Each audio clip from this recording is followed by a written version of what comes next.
राष्ट्रगाथा channel पर आने वाले सभी श्रोताओं को, दर्शकों को मेरा सादर सप्रेम नमस्कार। लगभग पिछले 3 वर्षों से 676 वीडियोस जो आप तक पहुंचाई है, उसका उद्देश्य क्या है? केवल 190 वर्ष का कालखंड लिया है, 1757 से 1947 का ईस्ट इंडिया कंपनी के आने से लेकर और ब्रिटिशर्स के जाने तक का। इस कालखंड में जिन महान आत्माओं ने, वीर वीरांगनाओं ने भारत मां की स्वतंत्रता के लिए अपना सर्वस्व निछावर किया, फांसी के तख्तों पर झूल गए, जेल में लंबी सजाएं काटते हुए दम तोड़ गए और धरती का घोर नर्क अंडमान सेलुलर जेल, काला पानी, जो लोग वहां गए 90% वही मर खप गए। जो वापस भी आए 10% वो इस हालत में नहीं थे, इस स्थिति में नहीं थे कि वो कुछ आके कर सकें। शरीर झरझर हो चुका था, मानसिक अवस्था, क्योंकि वहां की जेल की यातनाएं आप कल्पना भी नहीं कर सकते। हम लोग, इन सब लोगों को इतिहास में कहीं स्थान नहीं मिला। हमें बताया गया कि आज़ादी नेहरू और गांधी ने लेके दी है, चरखे ने और अहिंसा ने लेके दी है, सत्याग्रह ने लेके दी है। चलिए, इसकी चर्चा हम समय समय पर करते रहते हैं। ऐसे काली बातें, काले पृष्ठ और देश को धोखा देने वाली कांग्रेस अपने जन्म से ही देश के साथ गद्दारी ही कर रही थी। वो समय समय पर मैं तथ्यों के साथ आपके सामने लाता रहता हूँ, पर आज मैं उस महान बड़ी लंबी पंक्ति के साथ ऐसे बाल बालिकाएं, किशोर किशोरियाँ, युवा युवतियाँ, हर आयु वर्ग के लोगों ने, जिन्होंने भारत मां की स्वतंत्रता के लिए सर्वस्व निछावर कर दिया, आहूत हो गए, भारत मां की बेड़ियां काटने के लिए खुद कट गए। ऐसे अज्ञात, अल्पज्ञात, पूर्ण रूप से अज्ञात, ऐसी ही एक बड़ी श्रृंखला के साथ आज 2 नाम और जुड़ रहे हैं। श्री सज्जन सिंह, श्री सच्चारी बनर्जी। देखें जरा सज्जन सिंह जी क्या कर रहे थे। लाहौर के एक क्रांतिकारी श्री सज्जन सिंह पर कत्ल का मुकदमा चल रहा था। सरकारी वकील ने जो उससे जिरा की, उनके साथ जो प्रश्नोत्तर हुए, वो इस प्रकार थी, बड़ी आकर्षित है। वकील, मिस्टर सज्जन सिंह, आपके ऊपर मिलिट्री कैप्टन मिस्टर कर्टिस की पत्नी की हत्या का आरोप है। क्या आपने श्रीमती कर्टिस की हत्या की है? सज्जन सिंह, मैंने हत्या की नहीं है, वह तो हो गई है। वकील, क्या आप अपने इस कथन का खुलासा करेंगे, बताएंगे? की नहीं है, हो गई है? सज्जन सिंह, हाँ, मेरे कथन का मैं खुलासा करता हूं। मैं कैप्टन कर्टिस के बंगले पर श्रीमती कर्टिस की नहीं, मिस्टर कर्टिस की हत्या करने गया था, उसको मारने गया था। वकील बोले, फिर आपके द्वारा श्रीमती कर्टिस की हत्या किस प्रकार हुई? सज्जन सिंह, बंगले पर पहुंचकर मैंने जानना चाहा कि कैप्टन कर्टिस अंदर है या नहीं। मैं बंगले के अंदर जाकर तलाश करना चाहता था, लेकिन श्रीमती कर्टिस ने मुझे अंदर जाने से रोका। जब उन्होंने प्रबल विरोध किया तो मैंने उनको उठाकर फेंक दिया। मुझे क्या पता था कि इस तरह फेंक देने से उनकी मृत्यु हो जाएगी। वकील, आपने उनके 2 बच्चों को भी तो चोट पहुंचाई। क्या उन 2 मासूम बच्चों को पर प्रहार करते हुए शर्म नहीं आई? सज्जन सिंह: सर, मैंने 2-4 चांटे जमा देने से तो उन बच्चों को चोट ही पहुंची है ना। मैं पूछना चाहता हूं, जब जलियांवाला बाग में निरीह हिंदुस्तानी बच्चों को बेरहमी से गोलियों से भूना गया, उन्हें संगीनों पर उछाला गया, और जब घायल बच्चों को रात भर पानी पानी चिल्लाने पर भी एक बूंद पानी नहीं दिया गया, क्या उस समय अंग्रेज बहादुरों को शर्म नहीं आई थी? वकील: मैं आपसे पूछना चाहता हूं कि आखिर कैप्टन कर्टिस की हत्या करने के पीछे आपका उद्देश्य क्या था? सज्जन सिंह बोले: मेरा उद्देश्य यही था कि अमृतसर और पेशावर में किए गए नरसंहार का बदला किसी अंग्रेज ऑफिसर को मार कर लेना चाहता था।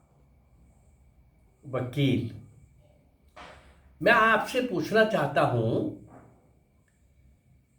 कि आखिर के आपको तो अपने अफसरों के प्रति वफादारी निभानी चाहिए थी, क्योंकि आप मिलिट्री के सैनिक हैं, सैनिक का अनुशासन है। और सज्जन सिंह ने क्या बोला? जनाब, सर, मैं वेतन पाने के लिए सेना में भर्ती नहीं हुआ था। मैं सेना में भर्ती इसी उद्देश्य के साथ हुआ था कि मैं बंदूक चलाना सीखूंगा, और जब मुझे आखिर अवसर मिलेगा मैं किसी अंग्रेज अफसर को पटक दूंगा। वकील: तो आप स्वीकार करते हैं कि कैप्टन कर्टिस की हत्या करने के इरादे से आप उनके बंगले पर गए थे और आपके प्रहार से श्रीमती कर्टिस की हत्या हुई है? सज्जन सिंह: अगर खून का बदला खून लेना जुर्म है तो मैं अपना जुर्म कबूल करता हूं, स्वीकार करता हूं। सज्जन सिंह ने अपना जुर्म कबूल कर लिया था। न्यायाधीश को उसे फांसी की सजा सुना देने में कोई संकोच नहीं था। फांसी की सजा सुना दी गई। जब सज्जन सिंह फांसी के तख्ते पर चढ़ा तो उसने अमर शहीद भगत सिंह का जोरदार, अमर बलिदानी भगत सिंह का जोरदार ऊंचे स्वर में नारा लगाया और वह फांसी के फंदे पर झूल गया। सज्जन सिंह लाहौर जिले के बल्टोहा गांव का रहने वाला था। सन 1930 में वे पंजाब रेजिमेंट में भर्ती हुआ। कमाल देखिए, पंजाब रेजिमेंट में सन 1930 में भर्ती हुआ। अप्रैल 1931 में उसे फांसी हो गई। जो उसने कहा था कि मैं भर्ती क्यों हुआ, मैं फौज में क्या करने आया था, मैं आप लोगों की सेवा करने नहीं आया था, मुझे तो बंदूक सीखनी थी, और जब सीखने के बाद मुझे ये बदला लेना था पेशावर और जलियांवाला बाग के हत्याकांडों का। श्री सज्जन सिंह उसी राह पर, बलिदान के पथ पर चल पड़े जो मैंने अभी तक आपके सामने ऐसे अज्ञात लोगों को आपके सामने लाया है। ऐसे ही इसी पंक्ति में एक नाम और, श्री सच्चारी बनर्जी, किसी ने नहीं सुना होगा ये नाम। उसका नाम था सच्चारी बनर्जी। वह बंगाल के 24 परगने के माहीनगर का रहने वाला था। अपने गांव के लोगों और क्रांतिकारियों में बहुत ही लोकप्रिय था। उम्र में बड़े लोग उसे सत्तू और उम्र में छोटे लोग उसे सतदा कहकर पुकारते थे। हाँ, सच्चारी बनर्जी के जीवन का उद्देश्य क्या था? भारत माता की स्वतंत्रता के लिए, उसकी मुक्ति के लिए अपना जीवन अर्पण करना। उस मार्ग पर जीवन बलिदान होता है तो हो जाए, उद्देश्य बहुत स्पष्ट था। वे क्रांतिकारी ऐसा था जो अनुशासन का पालन स्वयं भी बड़ी कठोरता से करता था और अपने साथियों से भी यही अपेक्षा करता था, और बोलता था जो लोग क्रांति के मार्ग पर मेरे साथ आने के लिए तैयार हैं वही लोग आए, और आखिर तक मेरे साथ रहने के लिए तैयार हैं वही लोग मेरे साथ आए, अन्यथा वे अपने घर बैठे। ये उसका दुर्भाग्य ही था कि वे बहुत जल्दी गिरफ्तार कर लिए गए। सच्चारी बनर्जी अपने जेल जीवन में सच्चारी बनर्जी ने इस प्रकार का व्यवहार का परिचय दिया जिसे अभूतपूर्व ही कहा जा सकता है। क्रांतिकारियों के रहस्य खुलवाने के लिए, मुंह खुलवाने के लिए भांति भांति की यातनाएं दी गई, पर सच्चारी बनर्जी के होंठ नहीं खुले। सब प्रकार की असुविधाएं होते हुए भी कभी उसका उल्लेख नहीं किया। माता पिता और रिश्तेदारों से मिलने के लिए कभी अर्जी नहीं दी, कभी पर्ची नहीं दी, एप्लीकेशन नहीं दी। वो क्रांतिकारी हर हालत में मस्त रहने वाला था, मस्त रहने वाला क्रांतिकारी था। आखिर सच्चारी बनर्जी को खराब भोजन से खूनी पेचिश की बीमारी हो गई। इस बीमारी से देवली जेल में 6 फरवरी 1937 को 1937 को सच्चारी बनर्जी की मृत्यु हो गई। देश के लिए वे अपना जीवन बलिदान करके उसी मार्ग पर चल पड़े जो मैं लगभग 1800 के आसपास में क्रांतिकारी वीर वीरांगनाएं, नायक नायिकाएं अज्ञात, अल्पज्ञात, पूर्ण रूप से अज्ञात, ये मैं आपके सामने ला चुका हूँ। अभी इसी 190 वर्ष का जो कालखंड है 1757 से 1947 के बीच का, इसमें अभी लगभग 100-150 और क्रांति वीर वीरांगना मैं आपके सामने लाने वाला हूँ। लगभग 2000 इन 725-750 एपिसोड्स के अंदर मैं इन हुतात्माओं को, शांत आत्माओं को, बलिदानियों को, कुर्बान होने वालों को, निष्काम निस्वार्थ जान हथेली पर रख के महात्मा की स्वतंत्रता के लिए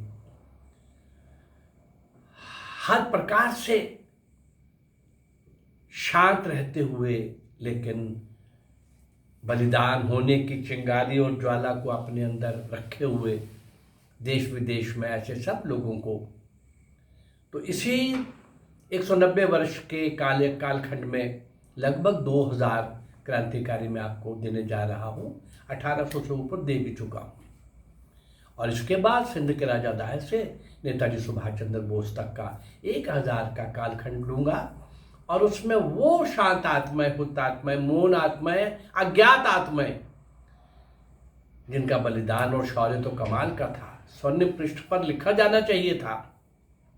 आज की पीढ़ी के लिए वो प्रेरणा का केंद्र होते। लेकिन कांग्रेस ने जो अपने उस समय भी आज़ादी के लेने के लिए जो ड्रामा, नाटक, तमाशा कर रही थी, उस समय इसके काले पृष्ठ बहुत हैं जो मैं समय समय पर आपके सामने लाता रहता हूँ, और आज़ादी के बाद भी। अरे इससे बड़ा काला पृष्ठ और क्या होगा कि नेहरू आज़ादी के बाद ब्रिटिश गवर्नमेंट के साथ ये एग्रीमेंट कर रहा था कि नेताजी सुभाष चंद्र बोस जिंदा मुर्दा जब भी मिलेंगे तो हम आपके हवाले कर देंगे। जिस महान क्रांतिकारी के कारण, आखिरी चोट के कारण, आईएनए के कारण और भारतीय फौज उसके नेतृत्व में, नेताजी सुभाष चंद्र बोस के नेतृत्व में उठ खड़ी हुई थी। कुछ लोग तो लड़के कुर्बान हो गए थे, कुछ लोग जख्मी थे, जो बचे हुए थे वो बाकी बची हुई देश की सेना के भारतीय फौजियों के साथ कान में कानाफूसी कर रहे थे, उनको तैयार कर रहे थे, भारत माँ को स्वतंत्र कराना, छोड़ दो अंग्रेज की नौकरी। ऐसा सब करने वाले और इन क्रांतिकारियों का जो दो नाम मैंने आप जोड़े हैं, ऐसे अज्ञात लोगों को आपके सामने लाने का मेरा ये प्रयास, अगर आपको अच्छा लग रहा है तो इस चैनल को लाइक करिए, सब्सक्राइब करिए और शेयर करिए। नमस्कार, जय भारत, धन्यवाद।